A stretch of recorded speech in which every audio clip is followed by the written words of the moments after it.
E aí tudo novo que surgiu, essas novas formas de turismo, tanto em termos de segmento quanto em termos de orientação, conseguiram limpar a imagem do turismo e transformar uma coisa negativa em uma coisa positiva, porque agora sabemos como fazer as coisas. Será que é?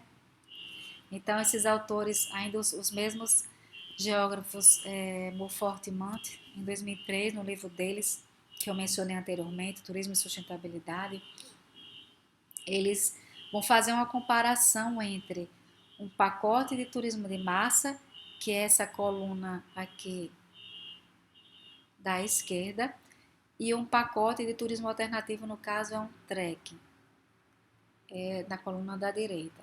Então, eles vão avaliar os dois pacotes em relação a vários critérios.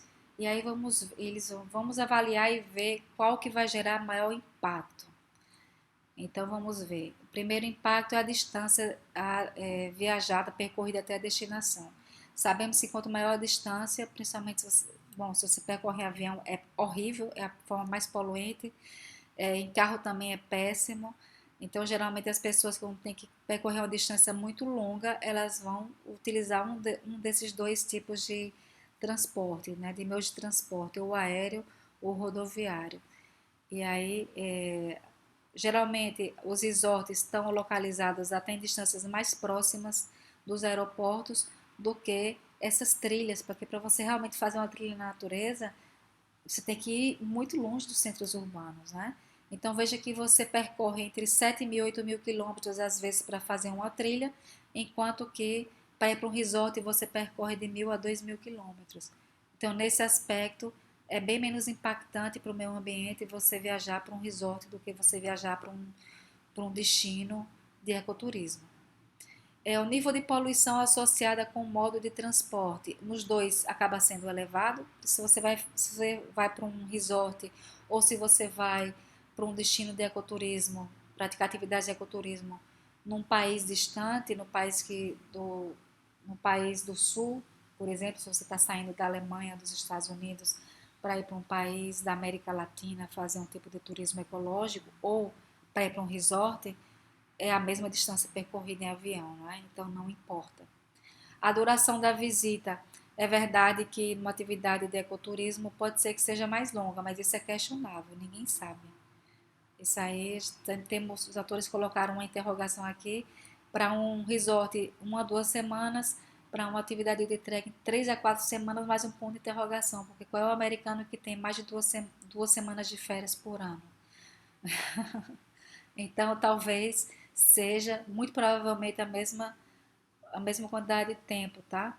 Ou talvez um pouco mais para uma atividade de turismo alternativo, mas enfim, é incerto. O custo pago à operadora turística no Reino Unido é que eles estão tomando como base o país deles, né? O turista que sai do Reino Unido para ir para um destino na África, na Ásia, na América Latina, ele vai pagar até muito mais caro para fazer uma atividade de ecoturismo ou de turismo de aventura do que para ir para um resort, porque como é um pacote, tudo incluso, tudo é mais barato, pessoal. Quando você vai fazer uma atividade de ecoturismo, turismo de aventura, enfim, um turismo alternativo, é uma coisa que é mais sob medida, os grupos são menores, então acaba sendo muito mais caro. E aí fica a questão também, será que esse dinheiro que você paga que é mais caro, ele é revertido para a comunidade local? Bom, o primeiro critério que eles colocam aqui é a quantidade gasta na destinação. Na verdade, o pacote de turismo alternativo ele é muito caro, mas os gastos no destino acabam sendo mais baratos, porque você tem menos contato com a comunidade local, você acaba se alojando, fazendo acampamento ou se alojando em lugares baratos. Claro, isso não é a realidade para todos os pacotes de turismo alternativo, mas é uma grande parte é assim. Então acaba sendo mais barato, na verdade, o turista gasta menos num pacote de turismo alternativo do que num pacote de turismo de massa. Turismo de massa você tem a oportunidade de fazer mais compras, você está mais sedentário, então você vai fazer mais compras, então você acaba gastando até mais do que num pacote de turismo alternativo. O contato com a população local, em ambos os casos, é limitado. Essa não é a proposta do turismo alternativo, não é? Mas acaba acontecendo que sim, que o seu contato é com o guia ou com a equipe que está seguindo você. Vamos imaginar uma pessoa que vai fazer uma expedição numa montanha, um turista que vai fazer percorrer o caminho real dos Incas lá em Machu Picchu, no Peru.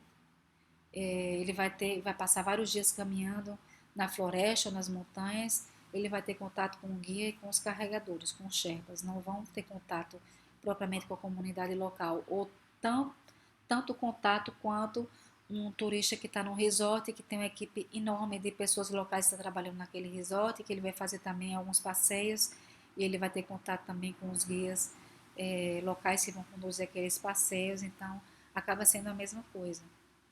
Número de empregos criados na destinação. Um resort ele emprega muito mais pessoas do que uma atividade de ecoturismo, de turismo de aventura, de turismo de base local. Vejam só. A qualidade dos empregos em ambos os casos é baixa, porque quem acaba controlando tudo isso são as grandes operadoras de turismo, não são as operadoras locais. Outro critério aqui, a produção secundária de produtos e serviços criados na destinação é média, nem no turismo alternativo, nem no turismo de massa existe assim uma alta produção para poder atender. Talvez exista em alguns casos, mas acaba sendo equivalente em ambas as formas de turismo. O deslocamento social causado no destino e a dependência no turismo é alta em termos de resort, porque como são muitos empregos gerados, imagine se um resort desse fecha, com certeza vai ser um impacto muito grande. Mas pode ser também muito alto também num destino de base comunitária que também está apostando no turismo ou nas comunidades que estão na rota dessas expedições de montanhas e de ecoturismo. Então, assim, certamente é mais baixa, a dependência é mais baixa do que no turismo de massa, mas também isso pode causar um impacto econômico muito grande. Uma vez que agora, por exemplo, no período de pandemia, tudo acabou.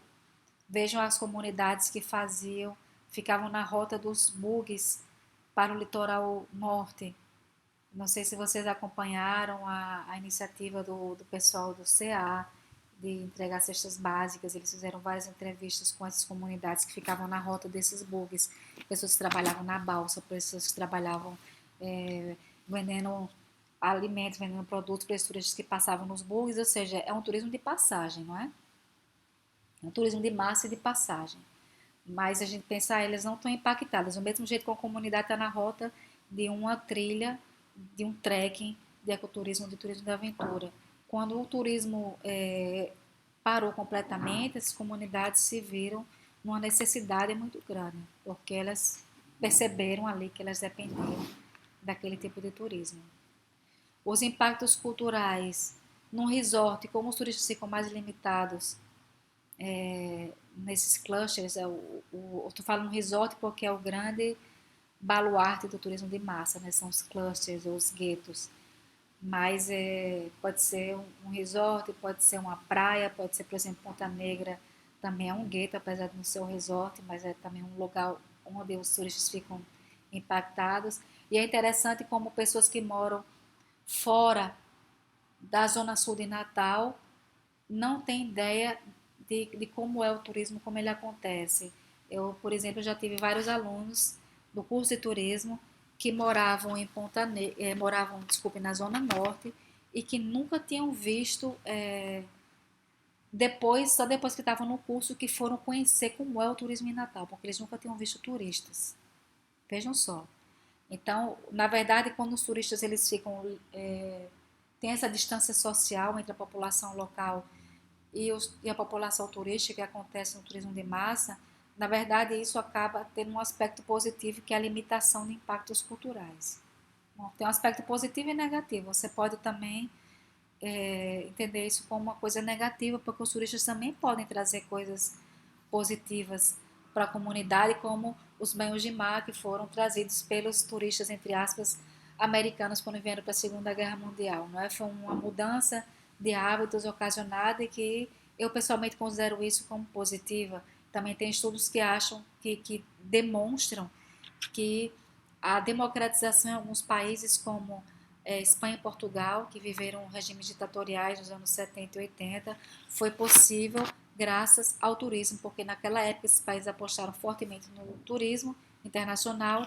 Os turistas que vinham, que eram de países democráticos, acabaram influenciando, mudando a mentalidade das pessoas, que aquilo, a ditadura não é uma coisa normal, e acabou gerando a redemocratização desses países, em parte graças ao turismo. E aí, como a atividade de turismo comunitário, ao contrário, ela pelo menos busca ter esse contato maior com a comunidade local, que acaba não acontecendo, como a gente viu nos critérios anteriormente mencionados, mas isso pode ter até um impacto cultural mais forte do que numa atividade de turismo de massa. Os impactos ecológicos em ambas as formas de turismo são elevados, segundo os autores, porque, como eu falei para vocês anteriormente, mesmo as operadoras que trabalham com turismo alternativo, nunca é objetivo de ninguém receber menos turistas. Nunca, nunca. Porque o turismo é o filho do capitalismo, a gente continua vivendo um regime capitalista. Então, sempre o objetivo vai ser angariar lucro. Vocês podem dizer, mas professora, numa atividade de ecoturismo ou de turismo de aventura, é impossível um grupo sair com mais de 10 pessoas, vamos dizer. É impossível para esse atrativo aqui ter um grupo de mais de 10 pessoas. Pode ter certeza que vão ter, em vez de ter só um grupo por dia, vai ter 24 grupos por dia, no mínimo, um a cada hora, ou um a cada meia hora, que é para poder compensar. Não existe isso. Um turismo que seja mais sustentável, sem mudar as regras do jogo capitalista, que é de focar no lucro, só se a gente mudasse a forma de produção capitalista, só se a gente mudasse a estrutura. Mas somente modificando a superestrutura, que é o nível das ideias, das ideologias, o nível do discurso, não vai mudar a estrutura. É isso que Marx dizia, né? Para a gente mudar de sociedade, a gente tem que mudar a estrutura, a forma de produção da sociedade. E, por fim, os danos ecológicos indiretos nas áreas adjacentes, como desflorestamento, mudanças nas práticas agrícolas, ele pode ser até menos elevado no turismo de massa, porque ele é mais restrito do que num turismo alternativo.